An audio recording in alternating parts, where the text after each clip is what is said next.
Hooray for Hollywood, where you're terrific if you're even good. Go out and try your luck, you may be down or done. Hooray for Hollywood, hooray for Hollywood. Hello and welcome to another episode of the Hollywood Knitter Vidcast.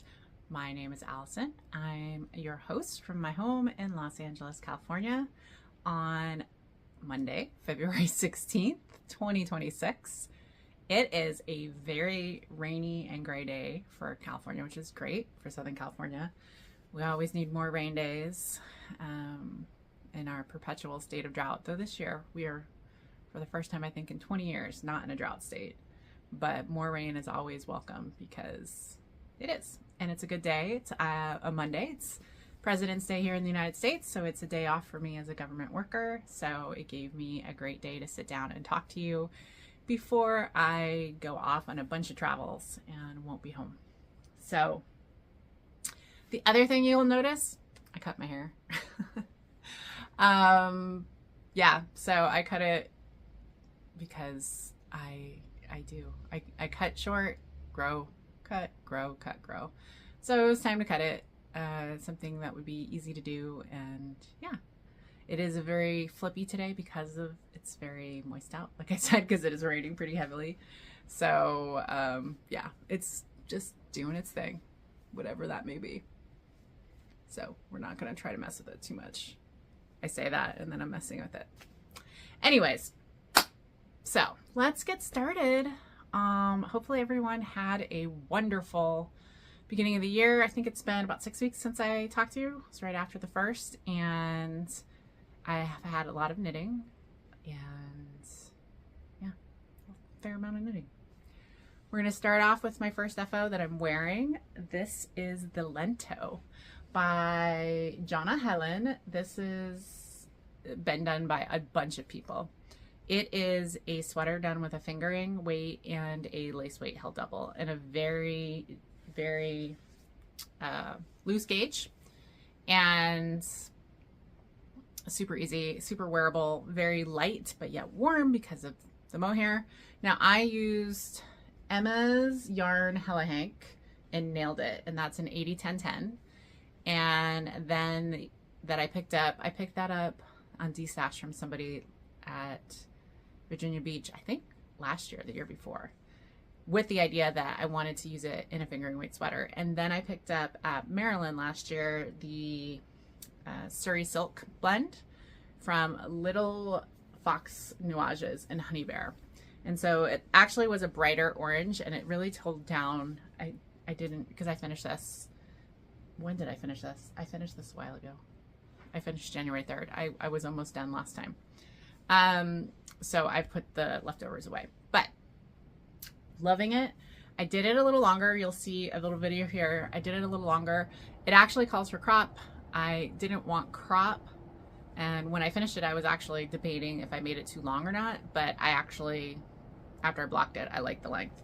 Same thing with the sleeves. I thought the sleeves were too short, but after blocking, I got a little bit more, and now they're like perfect. So lesson to people, I am quick to fix my knits after I knit them if I made them too long or too short or whatever, but always do it after blocking, so you just never know, because these sleeves were definitely too short before blocking. What else? I did a size 3 for the neck. I don't like anything close to my neck, so I wanted to make sure to have enough room, and this is perfect. I'm wearing just a t-shirt under it, and then the rest of the body is a size 2. And I ended up with, I think, a 42. I did measure, I'm pretty sure. I think I did. Let me pull up my measurements. I should have had Ravelry open, but I didn't, because I was just going on my notes and I didn't put my dimensions in my notes. But I do have them into the project, except I don't. Except I don't, because I didn't write it yet, and I didn't measure it yet. So I don't know. That's going to be on the list after this. I usually like to take at least bust circumference and length, or a few measurements, basic measurements, but I guess I haven't done that with this one. Probably because it took a while after I finished it to block it, and then I probably meant to take measurements after blocking and I forgot. Anyways, really love the sweater. There are so many people who've done this. On Ravelry, there's over 4,000 projects with this, and it was originally in Lane magazine. It's very simple sweater, but I think you can buy it now too. It's like an $8 pattern. Looking forward to it. I'm actually this is gonna make the cut as a sweater. Actually, I think I'm gonna bring to Vietnam. So yeah, the Lento, super excited. I can't believe too, my yardage was just under total sweater was like 1,500 yards. It was like 750 yards of each, roughly, which, I mean, 2 skeins of sock and whatever, I could do a sweater. It was awesome. Yeah. So that is the Lento by Jonah Helen. I might be a little off today. I mean, I don't know. I'm feeling a little discombobulated, but it is what it is. I want to get this out into the world before I'm out for a while. All right, next project is a pair of socks for my niece. This was something that she requested when we were there for Christmas. She saw me making my brother's socks and she kept saying, "What about me? What about me?" Because, you know, she's 6. And she definitely is in a what about me stage of life. Anyway, so she kind of picked some yarn out, but she likes rainbows and pinks and girly colors. So what I did is I had some leftovers, and this is the little sock. In Desert Vista Dye Works Visso, this is wrapped in May. I did another pair of socks for JC's mom last year for her birthday, and it's kind of cute because they're birthday twins. They have the same birthday. So now they'll have a matching pair of socks. So needed to, very quick, very easy, 6-year-old feet. I just need to, I don't know if I'm going to mail, I probably won't mail them. I'll probably send them back with my brother, who will be going on the trip to Vietnam with me, and I'll send them back with them to give to her. Hopefully she likes them. As I said, I usually will make a pair of socks for my younger nieces and nephews, see how they do or don't wear them, or ask about them. I know knits I made for my nephew, I think after he was like 6 or 7, none. Same thing with my niece. She asked for socks, never wore them now. And I've told her now that she's 16, it's like, if you ask me to make you something, I will. But you have to want it and wear it. And then this was the first knitting that my niece had asked for, was a pair of socks. So we'll see.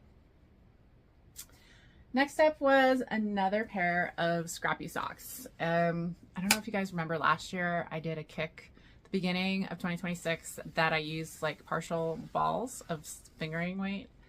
I do a lot of socks, but it only usually takes me 50 grams or so, sometimes 60 to do a pair of socks. So I always have half balls, and I don't like them lingering because I like to use up as much as possible. So this year I started up with the scrappy socks to try to get balls all used up. And this is the first one. And this is this.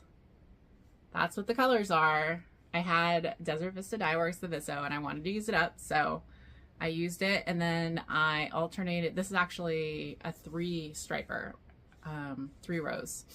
And I don't even know if I know what the other ones were. I don't. They were like 2 grayish stripies that I had. So I was doing helical, or barber poling. So 1, 1, 1, 1, 1. And so I had 3 different colors I worked with. And then a mini, you can just kind of see the mini is got some stellina. Pretty sure it's a fiber nymph mini that I had from there. And so this is sock 1. And then I worried more about using all the yarn. So I didn't worry about the colors. So you can see that they are sisters, but not exactly, because this color stripe for the Visso starts differently. And yeah, I think these are going to be charity socks. I have plenty of socks, and I do like to make them. So yeah, so these will go in a charity box. But this took me, these were my scrappy socks for January. These were my house projects. house project, my purse project. And then I did finish another one in the last few weeks. When did I start this one? So I had a second one that I started in the middle of that one, because that one was a little bit of yarn management with the three. What I've learned about myself is for these scrappy, I would prefer the 2, because yarn management with the 3 is just that much more a pain in my butt. So when I got to the heel or somewhere where I needed to pay attention, I started another one because I needed to have another purse project that was more mindless. And this I just did with 2 with the helical. And here that is. So another mini, I don't know where from. The multicolor is an Etsy dyer. Let me see, what was it? Musings of Grateful Sock and Ghost with the Most. It was like I got an urge for some Halloween yarns, I think, in 2022. So I had just ordered from a random dyer on Etsy. And then the white is somebody gave me, or I picked up at a D-stash, a half skein of Shaggy Bear Farms 50% merino, 50% silk. So that's what I used. I do mine toe up, turning the heel. The Sockmatician's heel is one I use a lot. That's what I used in this one. And then, yeah, just used all of the mini, and then I needed to use some of the other one. So another kind of fun charity socks. And those will go on the wall downstairs as my most recent finished socks. So that's 2 pairs of socks, this sweater, and then, since you last saw me, I cast on and finished a garment. Ta-da-da! My goal is to definitely do more garments this year, but I'm also focusing on, I'm getting out of my 2021 yarns and before, and getting all the single skeins and stuff and working through them. Once I get into my yarns for 2023, 2024, 2025, it's all garment quantities. But right now I still have a fair amount of the scrappy socks. And so one of the ones that I did, which I don't think this was on my Make 9, but look at this beauty. Because I have 2 finished garments, I can't wear this one too, but I thought I would show it. So this is the Scrappy Yoke Sweater by Olga Putino. My version is a little different than the very high colored ones that you'll see on there. Now I use 4 skeins of yarns, and you know, because it's me, they kind of match. This one is Suburban Stitcher Oslo that I actually had ripped back from a cardigan. I've knit a sweater out of it, and I still had like a skein and a half. The gold is a one-of-a-kind I pick up at Stitches West in gold from Mad Tosh Light. This kind of multicolored is Malabrigo Machita that I got in 2021. I can't remember, I picked that up. And then the black is another Mad Tosh Light. It was just like a one-of-a-kind on sale one at Stitches West. Now I wanted, the way that she shows in the pattern is that this kind of stripey here is different colors, and so it's a lot more, I don't know, there's other people's versions of it that were a lot more crazy colored, let's go with. Instead what I did is used a lot more black, so I kept all of this kind of in between black, and then I kept these 2 kind of the same color, and then just kind of striped the 3 colors through with the black. So I ended up having to make this short sleeve because I ran out of black. This used almost a full skein of the black, and of the other colors, I think I used, because you saw this one I used a little bit more, the Suburban Stitcher, I think I used 50 grams, and of the gold I think I used 30, and then I think I used 50 grams of Machita, because that's what I ended up doing at the ribbing at both. So yeah, let me put a video in of this. I'm super pleased with it. If I had had more black, I probably would have made them long sleeve, but I'm happy with a fingering weight short sleeve, and I think it's very striking. The colors that I chose, or, you know, well, the point of it was to try to use up single skeins, and of course I didn't use them all up. these colors, I am doing as part of my Make 9 later this year, the, what is it called? It's the scrappy cardigan that Wool and Pine did. I can't remember the name of it. But anyways, these are going to all go into it. I'm going to do a very fall, autumny, colory one of that. And so any of my skeins that are of that color scheme, so this gold, the cream, this, I'm going to do some more greens and maybe some like deep reds and make it a very kind of autumny color scheme. So hopefully those will get used up in that, but otherwise, I'm pretty pleased with it. It's very soft. My color work turned out great. Was before blocking a little wavy, you know, like color work is, but after blocking it was perfect. And I didn't have to do a stressful block. I basically, a lot of times I don't even pin it.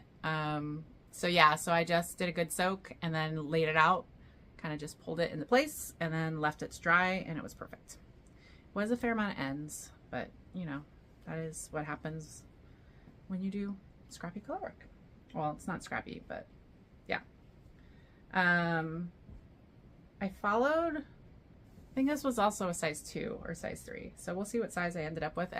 Based on me wearing it, I probably ended up with like a 40 inch finished bust. So just, I didn't want too much ease. I'm not personally into the super oversized ease right now. I know a lot of people are still into like the 10 or 14 inches, and I'm more into a max of 4. It's just kind of where I am. And so that's what I'm aiming for with a lot of my garments. Now, what does that mean I'm working on? So let's go into what is on my needles. What is now playing? So I needed, while I was doing that color work, I needed another more mindless sweater at home. And so I looked around, and what I cast on for was something I've been thinking about for a while. And I finally just said, you know what? Sure. And that is the Elton Pullover by Joji Locatelli. It is fingering and a lace weight, striped, and this is my start. So there's actually 3 colors in here. I have 2 fingering yarns and then 1 mohair. I'm pretty sure it's a mohair, right? Yeah. Now these fingering, which you can see here, were goodie bag from Zombie Apocalypse 2024. So they're not that old, 2 years. So they had the same kind of theme, but a little different. This one has a little bit more of a blue base. This is more of a cream base, but they have the same kind of oranges and blues and pops. And so they kind of match. So I was like, hey, maybe I can use these for fingering. One is Un Besito Fiber 80/20 and Walking on Sunshine, and the other is Fangirls 90/10 and Celestial. Then I had picked up, I don't know, Vogue Knitting Live in 2023 when I went. I think I picked this up for hats, but it is Murky Fibers Mirage, and it's their mohair.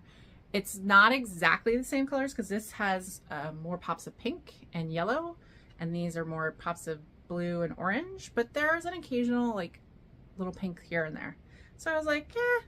What I do like in the Eltons is when they are very close to the same color, meaning the mohair and the fingering. So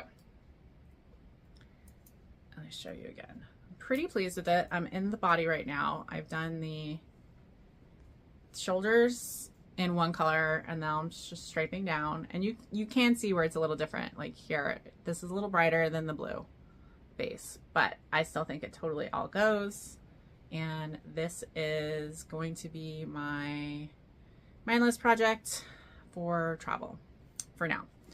But yeah, so that's the Elton Pullover. I'm late to the game. I mean, gosh, that pattern has been out. Well, a version of the Elton, because she's done what? She has an Elton tee, she has an Elton Pullover, she has an Elton cardigan, and I don't know, when 2024 maybe? 2022? A while. It's been out for a while. It's not a new thing. Let me see. I'm just trying to answer my own question. January 2023. So 3 years now. There are 1,400 projects. She actually does call for a fair amount of ease, and I didn't quite do that much. Hopefully it will work. She shows hers with 16 inches of ease, and I'm doing a little less than that, which will change the sleeves a little because it is a drop shoulder. But I decided to risk it, and I will adjust sleeves as needed. So that's the Elton. So that is what is going on. And then all of the rest are ones I cast on this weekend.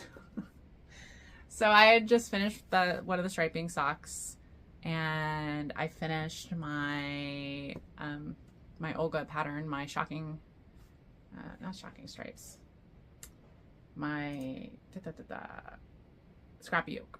I had finished that. So, and I have upcoming travels, and so I needed to cast on for various things. Sock. I don't have much of these. These will be pretty quick. Toe. And this is the contrasting, and this is actually going to be Ooey Gooey Socks by Andrea Mowry. I haven't done like a pattern kind of sock like that in a while, and I don't know, it just appealed to me. I had this as a sock set I bought it as a special one from Zombie Apocalypse 2021. This is Lola Bean Sprout, and she made this as a special colorway for the retreat. So yeah, hopefully I have enough of the contrast, but we'll figure it out. So that is my sock right now, and I just have that in my favorite sock bag, my favorite sock cube from, I can't remember off the top of my head because, you know, memory issues. Then I cast on a Musselburgh. This is intended, I go to Vietnam in a week and a half, and when I went to Argentina in October, it was great to have a Musselburgh as my kind of travel project because it literally is just like knitting in the round in a giant tube forever. So I decided to do another one. This is the Musselburgh by Isolde Teague. Everybody's done it. It's a double layer hat that you start from the top, knit all the way 20 something inches, and then do the decreases and then push it itself. Now, here is my top. So I am into the body right now. I'm doing this on a little 16-inch circular, size 3, and I am using it in this, and I actually cut it in half. This is it's a sock yarn I had. It is Laying Yarn Super Sock in Madrid. I got it in 2022. I just liked all of the random colors, and I think when I was looking at the yarn colorway, I saw somebody had done a Musselburgh, and I was like, oh, I'll go ahead and do that. And then I went ahead and weighed the balls exactly in half, which I don't know why I did that. Anyways, I wanted to know when I was halfway. So I cut the ball into half. Oh, the other reason I did it is so that in theory I didn't have to have the giant ball of yarn with me. I could, you know, smaller. So I do it into 2 half balls, and that is going to go with me as one of my travel projects. And I know in the last one, I pretty much finished the Musselburgh I was doing. This will be a little bit more yardage, a little longer, but I want to try to use it all. So then I cast on for a semi-simple scarf, and this is the Dewdrop Scarf by Lisa Hannes, and this is just a simple one skein. It is a diamond shape with just some eyelets lace. Hopefully I put the pattern right here, and I have gotten this much done. Just the wee little start. It is I-cord edging built in on both sides. I haven't actually gotten to the lace, and the yarn I'm using is a charcoal gray 100% 100% cashmere from Mongolia, and one of the skeins that I back in my Kickstarter, and this skein is actually from 2021.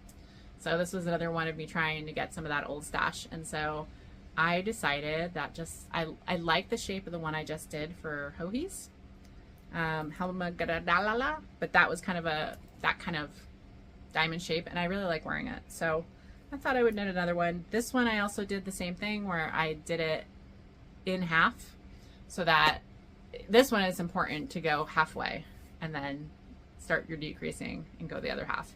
So I did go ahead and weigh out. I didn't cut it. It's in kind of two balls together like that, but I will be able to know when I've reached my halfway point while traveling without needing any kind of scale or anything. So I went ahead and did that, cast that on. This is intended to also go with me to Vietnam. When I travel internationally like that, I go light. And so I will just be bringing the Dewdrop scarf, the Musselburgh hat, and a pair of socks. And that will be all my knitting for, I think I'm 2.5 weeks. So hopefully that will be good.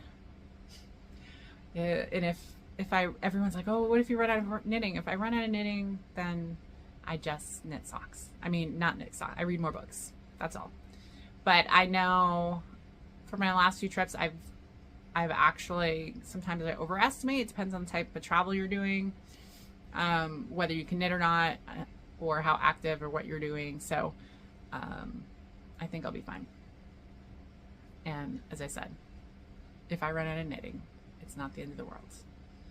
I just will occupy myself otherwise. Or I'm in Vietnam. I'm sure I can find a yarn store if I needed to. I'm not planning on it, but you know, if you find it. And then one last project. This is going to be another kind of mindless travel project, but this is more for here, or I'm bringing domestic travel. And then this is called the Far and Wide Hat by Taylor Harris. It's on the Purl Soho site because again, it uses Purl Soho yarns. This is intended to be a Musselburgh light, but instead of being a fully double knit hat, it is a pretty long double knit brim. And so you start with the provisional cast on. Once you get to the point where you want to, turn it, then you knit them together. And this is going to be a very simple repeat, 10 of the gray, 4 of the color. This is in leftovers from Purl Soho I had for my sweater, and this is like Stonewall gray and like berry orange. And then I actually have, the orange wasn't used in my sweater, the purple was, and I have some more of this. So, and I had a full skein of the gray. So I'm intended to probably do 2 hats. So I will get through the first one. And then for this next one, I may not have enough of the orange left, but I think if I alternate striping the purple and the orange, I can. So yeah. And that is going with me on my domestic travels because it's a slightly bigger bag, mainly because I have all of the yarns in there, but yeah. And that is all of the knitting that I have going on. As I said, as much as I'm going to love working on the Elton locally, I'm not taking that with me. And so I'm anticipating, hopefully I'll be done with it early April. Well, let's keep going. I'll talk about it in a minute.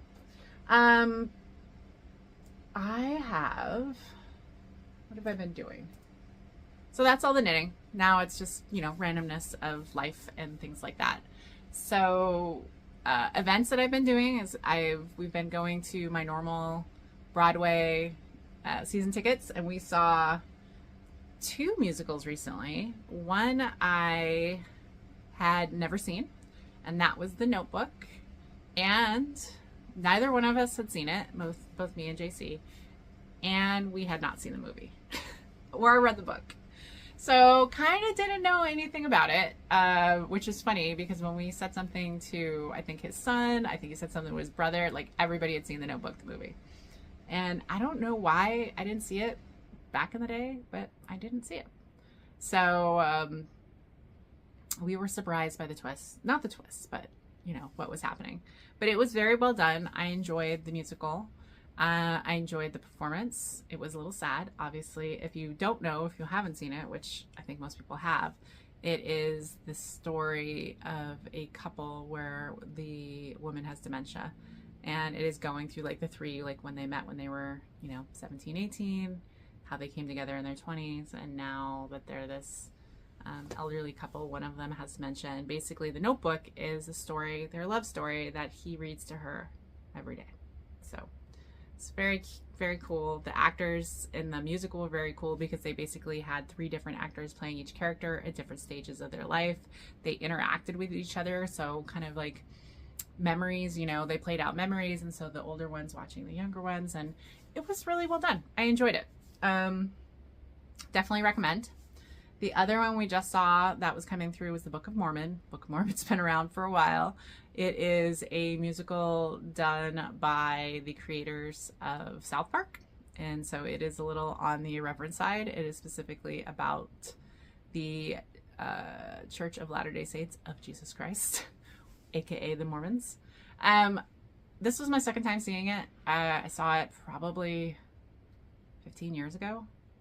Has it been that long? Probably. Yeah. I still like parts of it because it gives kind of a background of that particular church, which if you haven't got into it, it's kind of interesting how it spun out. And then it's very irreverent. And I think what I figured out is I think I enjoyed it a lot more when I was younger. The shock value of it now is just like, yeah, sure. But back then, I thought it was hilarious. So still enjoyable in terms of it was great casting, great singing, a few of the good acts, and I used to listen to the soundtrack back in the day, so I knew all the music. So a good, enjoyable, but is it something I would need to see again? Probably not now. I think that I've reached, it's not for, I've reached my cap. It's interesting how musicals change as you, or just any kind of theater or art changes, how you perceive it, how you enjoy it changes over your lifetime. And that's what I'm finding out with some of these Broadway musicals, because I've been into musicals and Broadway since, you know, I was in high school. But, you know, I think I talked about Les Mis that I saw in October and how much I enjoyed it when I was in high school versus now. It's depressing. So, yeah, things change. So those were the 2 we saw, and that was fun. I have no acquisitions. Actually, I do have some acquisitions, nothing to share. I've decided to for my larger needles, because I needed like some larger needles for this and stuff, and I still have my old Knit Pick set, which I use, but I really don't like those cords. And I was like, you know what? I don't do it very often. Well, why don't I invest in the ChiaoGoo? And I have the set. I don't need like the large set per se, because I don't think I'll use like the 13s and the 15s. I really just wanted the 9, 10, 10 and a half, 10 and 3/4, 11s. And so I found a website that I hadn't ordered from, Smartisans, I think they're out of Iowa, and they just had great customer service. They focus on tools. And so I ordered some ChiaoGoo large needles, set, the interchangeable, some of the larger cables for those needles, and then I'm putting them in with my regular set. And then I also am trying to collect the ChiaoGoo Knit Red cables, 16-inch for hats and things like that. Now, most of the time I do Magic Loop, but I had been looking for 16-inch that I really liked, the needles, and I tried a few. I tried the Knit Zings, I tried some other ones, and what ones I like the best are these ChiaoGoo ones that bend, and that's because they just work better for my hands as opposed to straight needles. And this is, I think, is the Knit Red, and the fixed 16-inch are the ones that have the bent tip. So if anyone hasn't already done there and looked at it, these are my favorite 16-inch now. And so I did order a few of those. I'm going to try to collect probably those up until size 6 to have them. And then, yeah. And then I like using them for hats like this. I probably could use them for sleeves or things like that. And then I'm going to purge my other kind of needle sets that I have or don't have, and kind of just keep the tools that I really like instead of just, I have a lot of random tools. I've been knitting 23 years. I've been knitting since 2003. So I have a lot of stuff. So that was my acquisitions. It was very enjoyable. Was able to, you know, And then they sent, an email. They sent a thank you note because they're a smaller business. They sent me an email about ChiaoGoo's, warranty, lifetime warranty and things like that. So it was just nice supporting a smaller business, as opposed to some of the bigger ones. It was less corporate, just that personal touch. So if you need noodle tips, Smartisans. And I didn't know anything about them. I just was Googling for the ChiaoGoo, and that's somebody who had most of what I needed.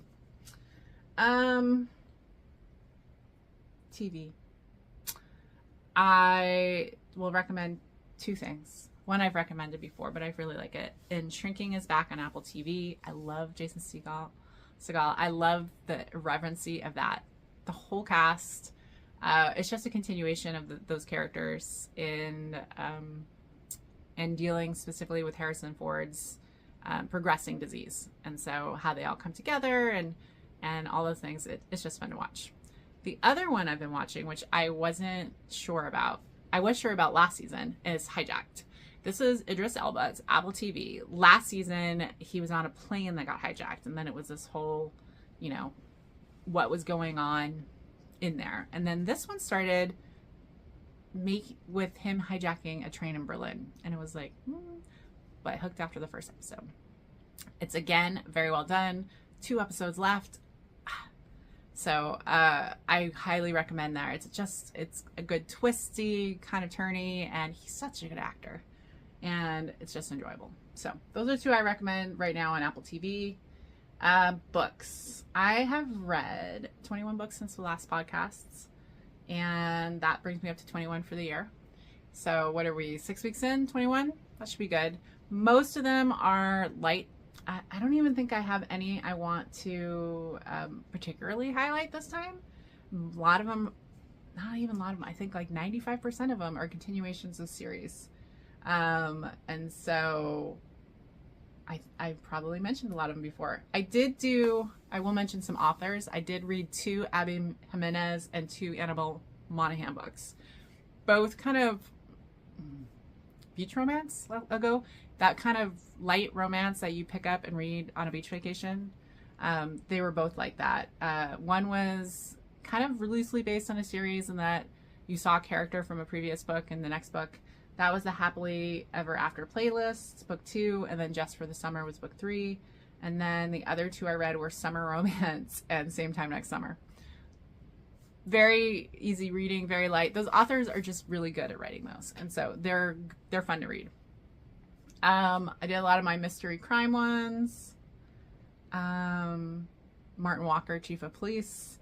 I've read book 17, Grave in the Woods. I'm almost caught up. Deborah McCromie, Kincaid and James Mystery. I am on audiobook 8, Injustice There Is None. Also, I think I'm about halfway through that series. I think there's like 16 of them. Another one I read that I think I mentioned when I read the last one was the Amelia Peabody series by Elizabeth Peters. And this is kind of set in the 1930s kind of British era. And your main antagonist is Amelia Peabody. And this is the second book. It's The Curse of the Pharaoh. And she's now married to the one she messed in the first book, but she's still this, and they go back to Egypt and get into shenanigans, let's say, as they are Egyptologists and they're doing things. And it's fun to listen to it. The particular narrator is very good. And so I'm enjoying that. Yeah. I did read Daniel James Brown in Different Stars Above. This is the book that is about the Donner Party. It was interesting. It had a lot of information, a lot of facts.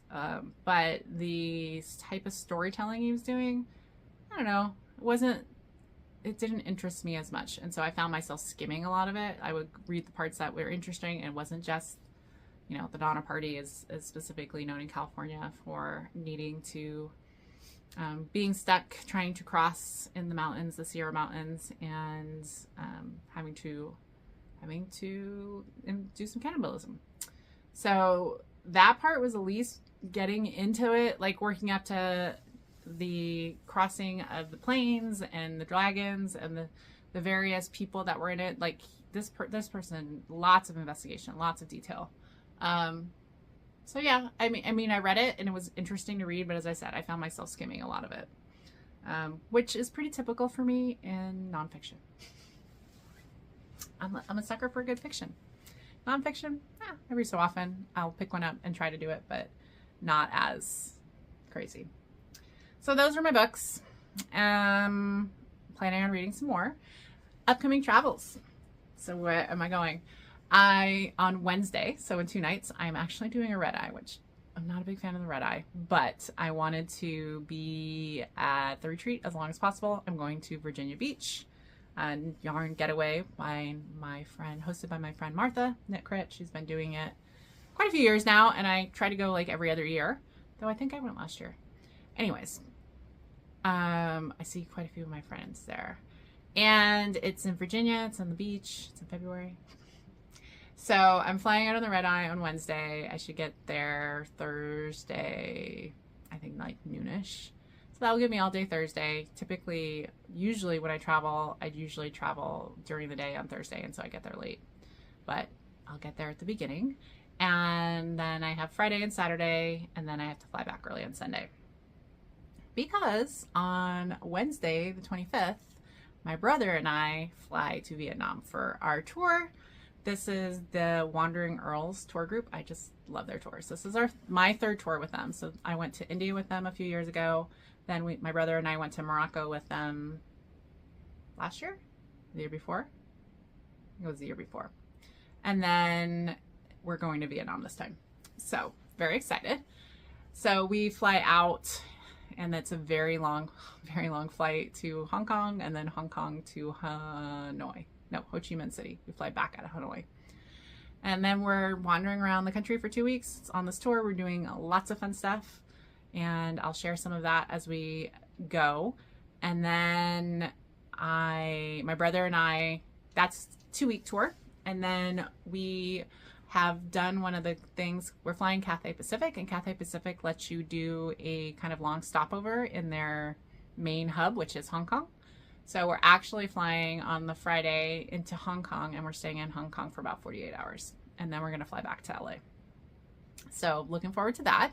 I hear Hong Kong's a great city. We're just going to get a taste of it, but you know, we're right there. We're so close. And it didn't cost any more to add on to that. And then for the hotel, we're staying at like a Conrad, I think, because I had some free nights from my Hilton. So I was like, you know what? Let's do it.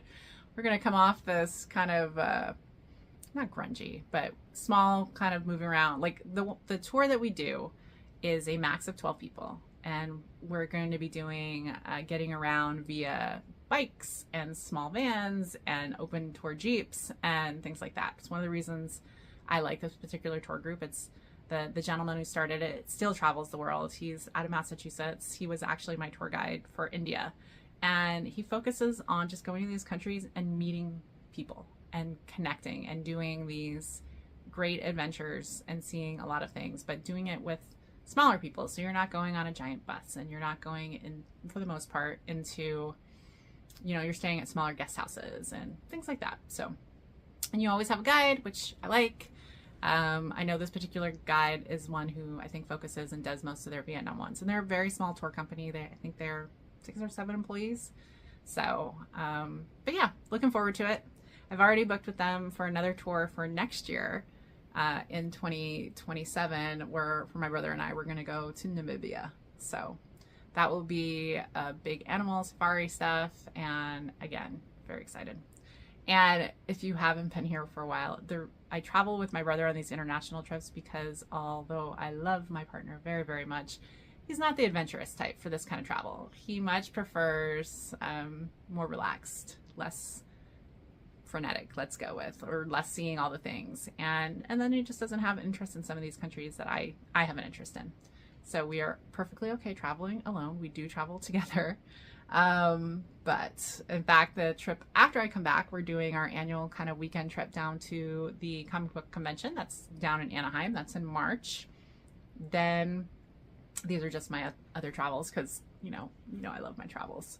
I'm doing the Grocery Girls Alaska cruise in June with my mom. So that will be exciting. So I've never done the cruise to Alaska, and it will be super fun with the Grocery Girls and knitting.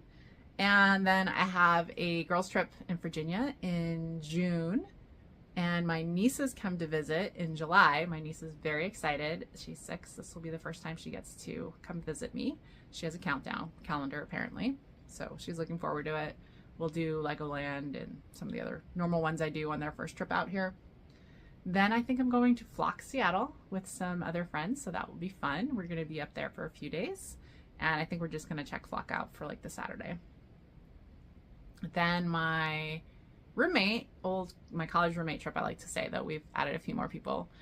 Girlfriend trip this year. The location in September, we are going to Savannah, Georgia. So that will be fun. Never been there. And then Rhinebeck. And then I am doing a 50th birthday trip somewhere in there. Not somewhere in there. My birthday, I turned 50 this year. And my birthday's on Halloween. And I do plan on doing a trip with my partner. Somewhere beach, somewhere relaxing. I just haven't figured out exactly where I'm going to go yet. Whether I want to do, I've been all over the place. I was thinking French Polynesia. I was thinking Belize. I was thinking Mexico. I was thinking Hawaii. I'm thinking lots of beach places. So when I come back from these trips, I need to settle down and figure out what I want to go. But I figure we're going to go at least a week somewhere, relaxing and chill and celebrate birthdays. So those were my trips this year. So I'm pretty excited with what I got planned. Lots of knitting trips, lots of fun. Just, I have my international trip, probably maybe 2. I have knitting adventures with new friends, meeting friends, family. So super excited. I will see if I will try to get some footage appropriate for the podcast on my trips. I don't usually do a vlog or something. That's just not me, but I will try to get some footage to do, a few minutes to put at the end of a podcast because I think it's going to be super exciting. I'm excited. And as you saw, I am bringing my knitting. Hopefully I won't run out. I don't think I will. It's raining so hard. And that's what's happening. So that's what I got going on. I hope everyone had a great Valentine's Day. If you celebrate, we did not. We surprise each other sometimes if we feel like it. And this was not one of those years where we felt like it. So, which is fine. And yeah, I just hope everyone is having an okay start to the year. It has been, especially in the United States, a very tough 2025, 2026, we're in a time of flux and upheaval, and it's a lot. It is a lot. So I did want to acknowledge it. I know a lot of people talk about, hey, it doesn't feel right to blog or things like that, or Instagram or promote or yarn, but life does go on, and you need other things to think about besides just all of the things that are happening in the world. So I do appreciate having the ability to come and talk to you guys, share my knitting, go on some of my trips, share some of my stuff. But no, I am paying attention to what is happening in the world. I am definitely impacted by what is happening in the world today and affected, and trying to do my part. So whatever your part may be for whatever you believe, I think it's important to do what you need to do for you. Sometimes that is acting out. Sometimes that is calling representatives. Sometimes that's protesting. Sometimes that's just pulling back and protecting your mental well-being. And if that's what you need to do, that's okay too. I'm going to go enjoy this rainy day. That was just something that fell over in the wind. And yeah, I got to pack for my trip. That's the other thing I got to do. And then I'm going to sit around and finish watching the Olympics. The Olympics have been such a high point. I love the Olympics. But we are winding down. So I watch a little bit of the Olympics today and then do some knitting. So I hope this finds you well. Hope everyone's doing good. I'll be back probably late March, early April. So 6 weeks or so. That'd be my guess. All right. So that's a wrap from Hollywood, where fantasy meets fiber and dreams are knit.